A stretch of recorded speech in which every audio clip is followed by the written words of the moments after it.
This is Inside Indiana Business Radio on demand for Tuesday, June 4th, 2024. I'm Gary Dick. The owners of a St. Joseph County farm, once owned by the University of Notre Dame, have sold more than 900 acres of farmland to Microsoft Corporation for a future data center. The South Bend Tribune reports Microsoft paid more than $77 million for acreage on the historic St. Joe farm in Granger. In recent months, Google, Meta, and Amazon have all announced major data center investments in Indiana. In Fort Wayne, Water Furnace International, a geothermal and water source heating and cooling company, has broken ground on a major expansion. CEO John Thomas says the expansion doubles the company's space and positions it and its more than 300 employees for future growth. We think that as we look at the market and we look at trends and look at what the viability and practical use of our technology is, we think we have to be positioning the business to be in a doubling mode well within the next decade. Community Health Network plans to build a $335 million hospital in Westfield with a 6-story, 100-bed patient tower.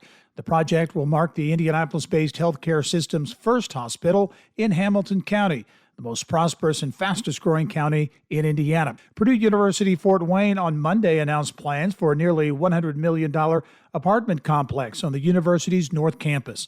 The project is part of a public-private partnership with construction and real estate development company Gilbane. The 4-story complex will have 176 units, ranging from studio to 4-bedroom apartments, accounting for about 600 beds. From the state's #1 source for Indiana business news, you're listening to Inside Indiana Business Radio. IBJ Media, Inside Indiana Business, and the Indiana Economic Development Corporation invite you to the Engage Indiana series, presented by CareSource, Indiana University, and Old National Bank. With an unrelenting focus on growing Indiana's economy, we'll dive into each region's unique challenges and distinct opportunities for growth. 9 regions, 1 goal. Indiana's bold future starts here. Discover more and register at ibj.com/engage. Evansville Mayor Stephanie Terry has announced the launch of a $500,000 Forward Together grant fund. The grants will be used to provide support for nonprofits who, quote, lead meaningful work to help strengthen neighborhoods and provide pathways out of poverty for city residents. The funding comes from interest on funds from the American Rescue Plan Act, that according to a news release from the city.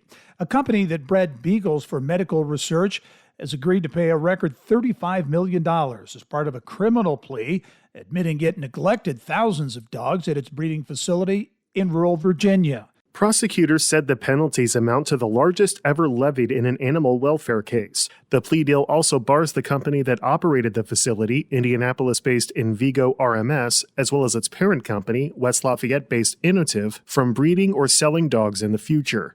The federal investigation of Envigo drew national attention in May 2022 when federal authorities conducted a search of the breeding facility in Cumberland, Virginia, and found nearly 450 animals in acute distress. U.S. Attorney for the Western District of Virginia, Christopher Kavanaugh, whose office prosecuted the case, said Monday after a plea hearing at federal court in Charlottesville that Envigo and Innotiv, quote, prioritized profits and convenience over following the law, end quote. Prosecutors also said their investigation is ongoing and that criminal cases against individual employees remain possible. Alex Brown, Inside Indiana Business Radio. This is Gary Dick for Inside Indiana Business Radio on demand.